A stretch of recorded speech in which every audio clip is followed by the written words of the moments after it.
మన ప్రభు అయిన యేసుక్రీస్తు ప్రశస్త నామంలో మీకందరికి కూడా శుభాలు వందనాలు తెలియజేస్తా ఉన్నాం. మరి ఈరోజు కూడా ప్రభు యొక్క వాక్యాన్ని మనం ధ్యానం చేసుకుందాం. ఈ రోజున విచారములో దేవుని ఆదరణ.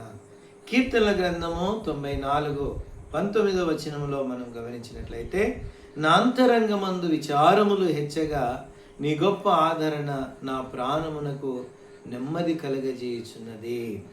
ప్రతి విశ్వాసి జీవితంలో ధైర్యాన్ని నింపే గొప్ప వాగ్దానం ఇది. చూడండి, మన జీవితంలో సమస్యలు, బాధలు, నిరాశలు, నిరుత్సాహము, ఒత్తిళ్ళు, అనేకమైనటువంటి వాటి చేత మనం కృంగిపోతూ ఉంటాం. అయితే దేవుని సన్నిధిలో దేవుని సన్నిధిలో దొరికేటువంటి నిజమైనటువంటి సమాధానము, అది గొప్ప ఆదరణను, ధైర్యాన్ని మనకు కలిగిస్తూ ఉంటుంది. మన ముఖంలో చిరునవ్వు ఉండొచ్చు, కానీ మన అంతరంగంలో చాలా వేదనలు, బాధలు ఉంటాయి. ఈ రోజున ఏ మనిషిని కదిలించినా బాధలే కదా. ఏదో వెళితే కదా, ఏదో లోటుతో వారు బాధపడుతూనే ఉంటారు కదా. అయితే దేవుని వైపు మనం చూసినట్లయితే, దేవుని యందు విశ్వాసం ఉంచినట్లయితే, దేవుడిచ్చే ఆదరణ మన ప్రాణానికి గొప్ప నెమ్మదిని, ధైర్యాన్ని కలుగజేస్తాం. చూడండి, ఈ రోజున ఒక 3 పాయింట్లు మనం జ్ఞాపకం చేసుకున్నాం. మొట్టమొదటిగా, విచారము ప్రతి మనిషి జీవితంలో కూడా వస్తుంది. ఇక్కడ దావీదు జీవితంలో కూడా అనేక సమస్యలు ఉన్నాయి, శత్రువుల బాధలు ఉన్నాయి, కుటుంబ సమస్యలు ఉన్నాయి, అనేక విధాలైనటువంటి ఒంటరితనం అతన్ని వేధించింది. అయితే అతని జీవితంలో అన్నీ ఉన్నప్పటికీ దేవుని మీద ఉన్నటువంటి విశ్వాసాన్ని ఆయన పోగొట్టుకోలేదు. దేవుని మీద విశ్వాసం ఉంచాడు. ఆయన సన్నిధిలో ప్రతి విషయంలో ఆయన సన్నిధిలో విచారణ చేసేటువంటి వాడిగా ఉన్నాడు. కాబట్టి ఆయన ప్రతి విషయంలో కూడా ఒక జయ జీవితాన్ని ఆయన కలిగి జీవించినట్లుగా మనం చూస్తూ ఉంటాం. కీర్తనల గ్రంథం 34:18 ఆయన అన్నాడు, నలిగిన హృదయము గల వారికి యెహోవా ఆసన్నుడు. నలిగిన హృదయం, విరిగి నలిగిన మనస్సును ఆయన, విరిగి నలిగిన ఆ ప్రార్థనను దేవుడు అలక్ష్యం చేయడు. ఆయన అలక్ష్యం చేసే దేవుడు కాదు. కాబట్టి మనం శోధనలో, ఇరుకులో, ఇబ్బందులో ఒకవేళ నలిగిపోయినా, ఆ నలిగినటువంటి పరిస్థితిని, ఆ నలిగిన హృదయంతో దేవుని సన్నిధిలో వచ్చి నీ యొక్క సమస్యను చెప్పుకున్నట్లయితే, దేవుడు గొప్ప విడుదల మీకు కలుగజేస్తాడు. ఆమేన్. అలాగే మన ప్రభు అయినటువంటి యేసుక్రీస్తు వారు కూడా ఏం చెప్పాడంటే, యోహాను సువార్త 16:33 వచనంలో, నా యందు మీకు సమాధానం కలుగునట్లుగా ఈ విషయాన్ని నేను మీకు చెప్తున్నాను. లోకములో మీకు శ్రమ కలుగును, ఆయనను ధైర్యం తెచ్చుకోండి, నేను లోకాన్ని జయించాను అని అన్నాడు. కాబట్టి మనిషి జీవితంలో వచ్చేటువంటి సమస్యలు ఉంటాయి. అయితే దేవుడు ముందుగానే మనం అధైర్యపడకూడదని ఆయన ఇచ్చినటువంటి గొప్ప సమాధానకరమైనటువంటి వాగ్దానం. లోకంలో మీకు శ్రమ కలుగుతుంది, అయితే మీరు ధైర్యం విడిచిపెట్టకండి. ధైర్యము గొప్ప విజయాన్ని మీకు కలుగజేస్తుంది. చూడండి, ఒక ఉదాహరణగా తుఫాను సముద్రాన్ని కుదిపేస్తూ ఉంటుంది. ఒక తుఫాను సముద్రం, అంత పెద్ద సముద్రాన్ని కుదిపేస్తూ ఉంటుంది. అడుగు భాగాన లోతులోనికి వెళ్ళి చూసినట్లయితేనంట, అక్కడ ఏ విధమైనటువంటి చలనం లేకుండా అంత ప్రశాంతంగా కనిపిస్తూ ఉంటుంది. అంటే దేవునిలో మనము లోతైనటువంటి జీవితం, లోతైన విశ్వాసాన్ని కనుక కలిగి ఉన్నట్లయితే, బయట ఎంత అలజడి వచ్చినా, ఎన్ని తుఫాన్లు వచ్చినా, ఎన్ని అలలు వేసినా, మన అంతరంగం మాత్రము ప్రశాంతంగా ఉంటుంది. అందుకనే ఆయన అన్నాడు, భయములో కూడా, నీ సమస్య ప్రార్థన చేసిన వెంటనే తీరకపోవచ్చు, కానీ భయములో కూడా గొప్ప సమాధానాన్ని దేవునికి ఇస్తాడు. నిరాశలో కూడా నిరీక్షణ కలిగినటువంటి జీవితాన్ని మనకి ఇవ్వగలడు. ఇక రెండో విషయాన్ని మనం గమనించినట్లయితే, దేవుని ఆదరణ మనుషుల ఆదరణ కంటే కూడా చాలా గొప్పది.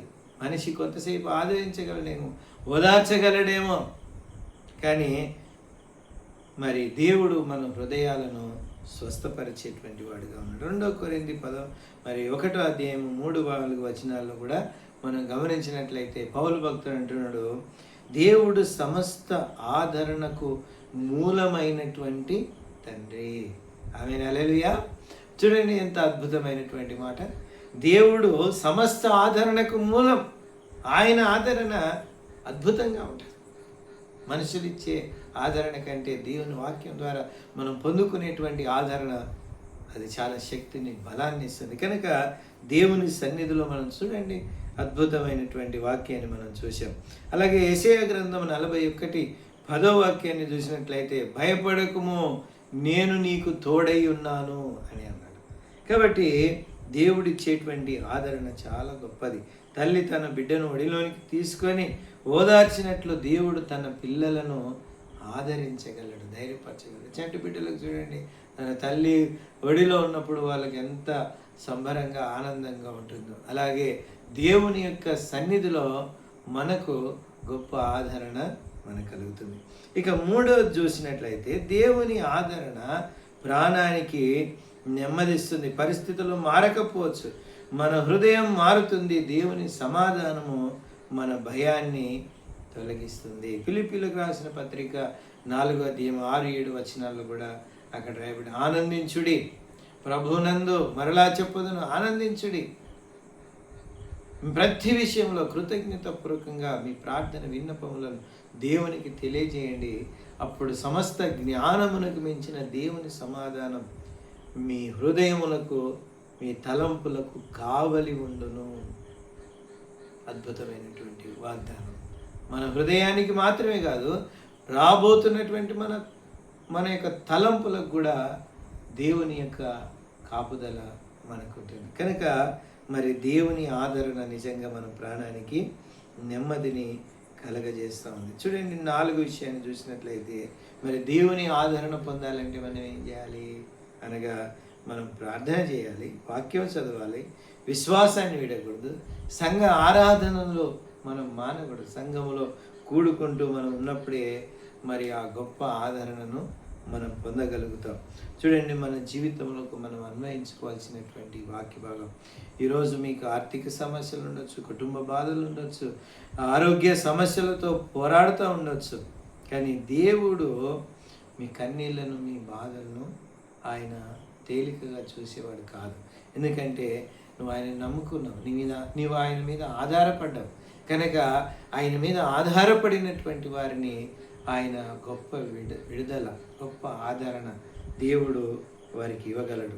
మరి సమస్యలు అనేటువంటివి శాశ్వతం కాదు, కానీ దేవుని యొక్క కృప అది శాశ్వతమైనటువంటిది. అందుకని వాక్యం అంటుంది, కీర్తనల గ్రంథం 30వ కీర్తన 5వ వచనాన్ని గమనిస్తే, ఏడుపు రాత్రంతా నిలిచినను ఉదయమున సంతోషము కలుగును. ఆ విధంగా మన జీవితంలో మరి గొప్ప ఆదరణ పొందాలని అంటే, మరి మొట్టమొదటిగా ప్రతి మనిషి జీవితంలో మరి విచారాలు, సమస్యలు ఉంటాయి.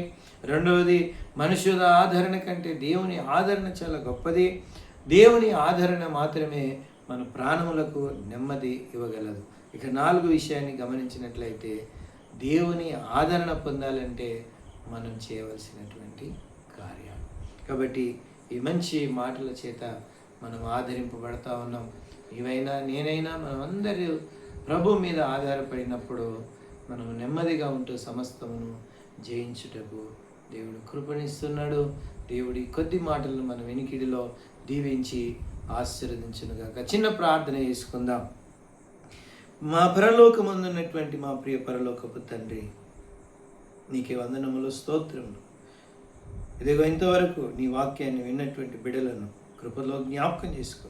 విచారంలో ఉన్న ప్రతి హృదయాన్ని గొప్ప ఆదరణతో నింపు. భయాన్ని తొలగించి నీ సమాధానాన్ని ప్రసాదించు.